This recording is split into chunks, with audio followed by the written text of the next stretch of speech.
Hey, what's up, everybody? This is Tice, and in today's episode, we're going to dive deep into offers. And the reason we're diving into offers is because it's one of the places where you can really significantly boost your conversion rates.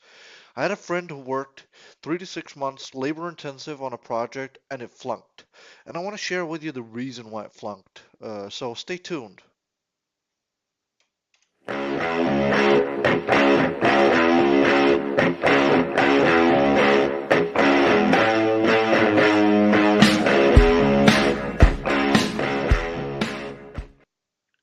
Yeah.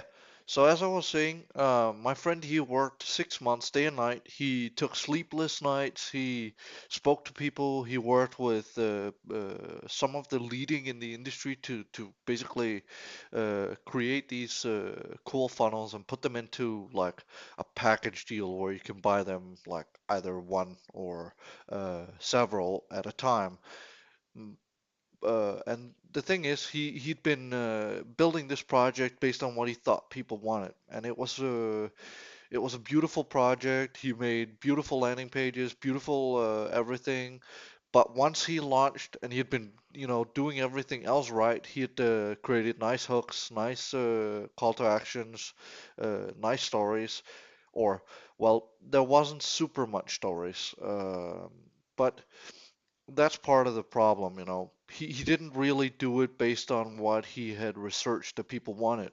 He hadn't been on Reddit asking people what's their, basically their number one issue. He hadn't been looking at, okay, well, people are paying this, so they're expecting to pay this for this. He hadn't been researching front end before he started working on this project, what exactly people wanted. And he didn't give people a big chance to see, okay, well, what exactly will I get if I buy these funnels? I mean, sure, it can feel hard as an entrepreneur, especially online. You don't want to give all your juices away because I mean, if you show the entire funnel, everybody's going to be able to just simply duplicate it in a couple of minutes, and probably the people who wants to duplicate it will duplicate it anyhow. But I mean, the thing is, he should have given people more juice, more stories. He should have been on camera probably talking about why he would have wanted these, what sort of epiphanies he had had about it.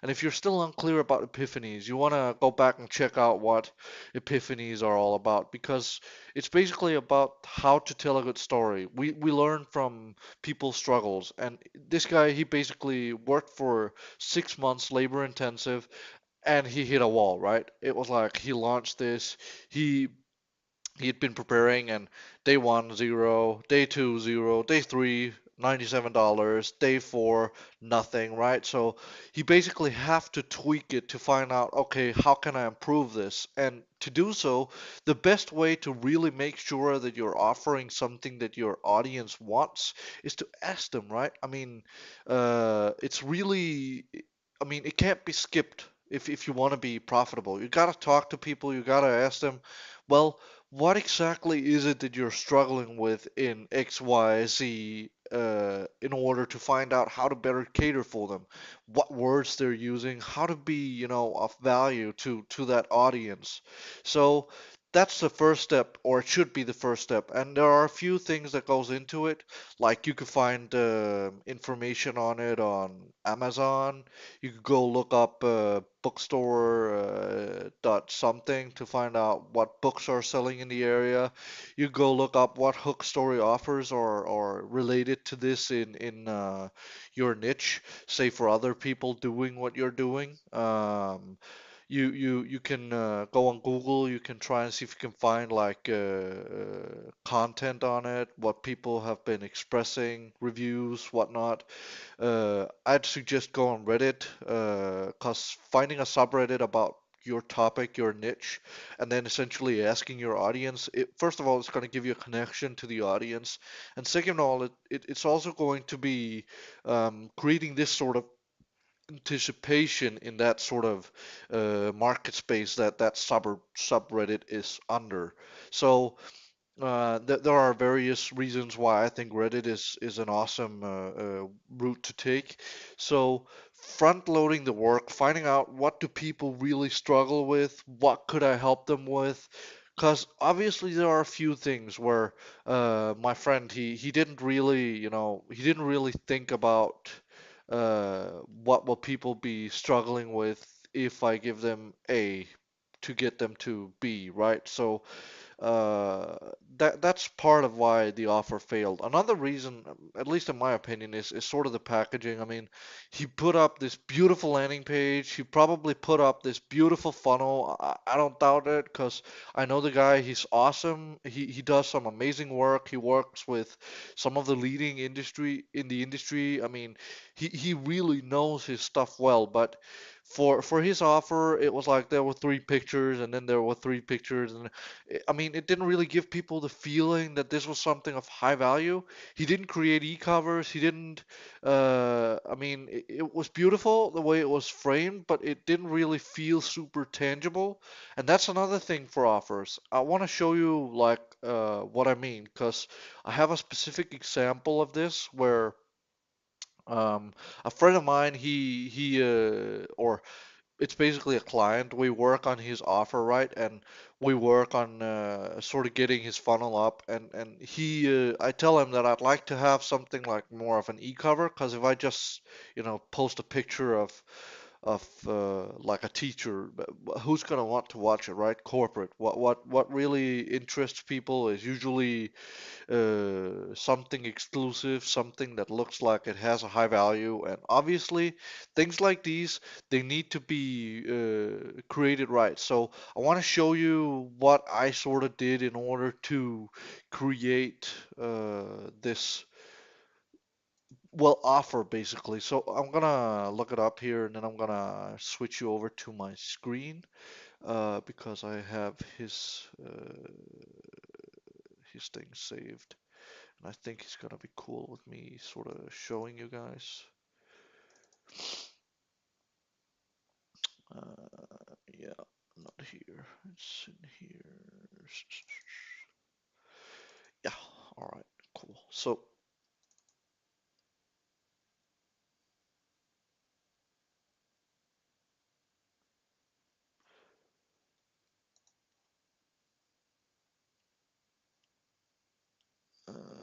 let's see.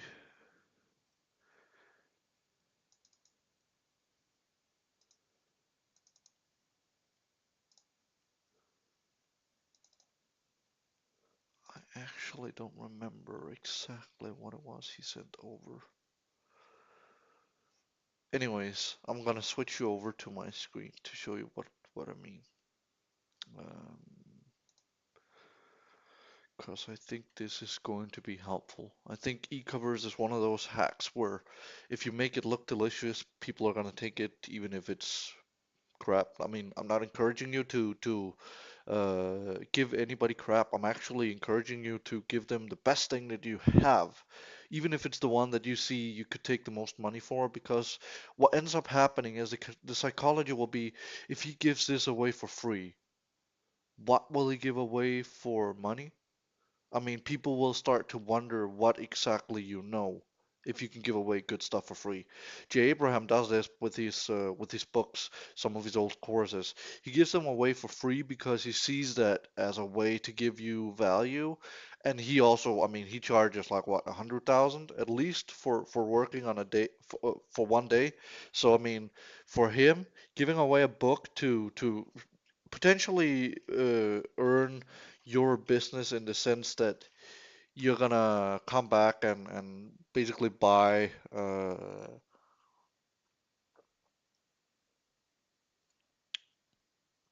a product. All right, let's see here. We have if I can find the book or the thing that we gave away.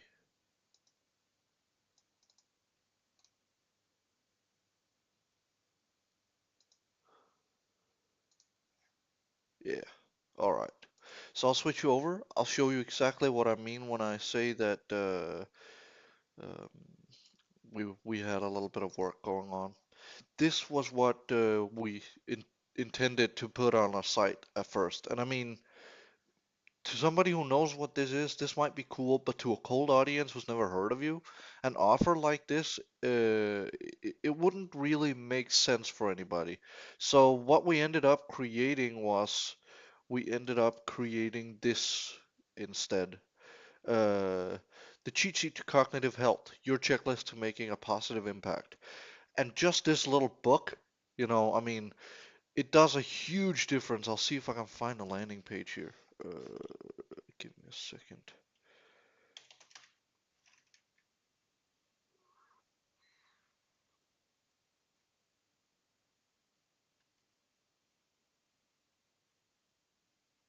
Yeah, no, sorry. I can't find the landing page that we made. But basically, an offer like this, just the difference between this and this. I hope you guys see the difference because I mean, it's huge. To somebody who sees a book, even if they know it's just like a checklist or an ebook, it makes a huge difference because it feels like they're getting something of value compared to this. This is still good. I mean, most people don't even put that effort in. Most people they just write out, "Hey, get this."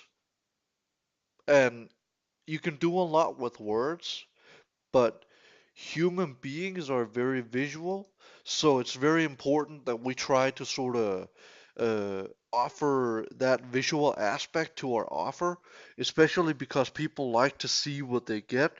People like to have a feeling that they're getting the better end of the deal. So, a psychology hack could be the stack, right?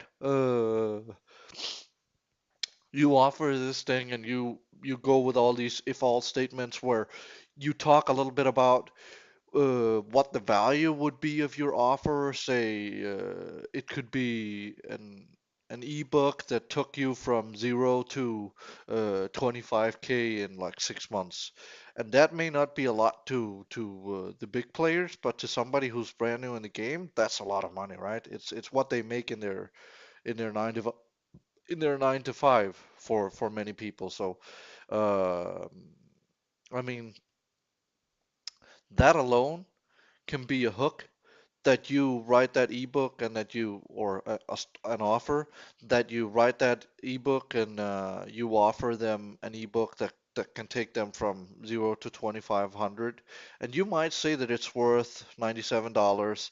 Then you might offer a t-shirt that's worth $47. Then you might, and as you go along you're gonna put all these prices up, and what people will remember will be the last price that you tell them. So let the last price you tell them be something like $97, $297, $497, $997, and then stack them up together. And then at the end of it, say something like, if you know that what you're offering holds a value of like 3, 4, $5,000, tell them that, and then give them the end price. Obviously, you're not paying that today. Today, you're not paying 5,497.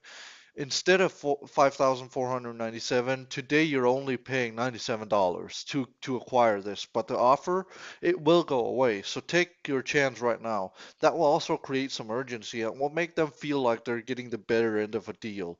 And if you're, confident about what you're offering them, you should be willing to give them a little nudge in the behind to get them going and to get them taking action on your offer. So that's a little bit about offer hacking. You should also find out what's working well in your industry, like go to competitor site like I spoke about in the beginning. You should try and see what are they offering, how much value are they offering. Then you might want to dive a little bit into pricing psychology, like what's the average ask people are making in your niche, in your industry. How much do you usually see people charging? How much are the people you know are profitable with their offer charging? How much are the cheapest in your industry? And usually, what I see the best value on, it's something that I touched on with a podcast interviewee. It's basically going somewhere in the middle of like that price band from low end to high end in that sort of industry or in that sort of particular market. So there's a lot of things that goes into this, but I hope that this gave you like an idea. So just to quickly recap what we went over, first of all, do your research. I mean, find out what your competitors are offering, find out what people are looking for, like go to Reddit, go to Facebook posts, Facebook groups, go to podcasts, blog posts, hear what people are talking about. Use the words they're using to describe this thing that you want to sell. And then when you have your data, make sure that you make it look sexy and make sure that if you offer something for free to get people in, the first yes is going to be something that's so wildly valuable to the people you're talking to that they're going to wonder if you can give this away for free. What else do you have under your belt when you put money down? And then obviously, use pricing psychology. Make it seem so huge that they're feeling like, oh my, I can't pay this much, and then drop the price. It's a lot easier to take a drop price than it is to go upwards. So with that said, guys, I hope you enjoyed today's episode, and if you did, please don't forget to subscribe, like, and drop me a comment. I really appreciate the interaction. I want to hear from every one of you. If there's anything you want to hear more about, I'd appreciate it if you told me. So I hope you have a great rest of your day. Thanks for hanging out.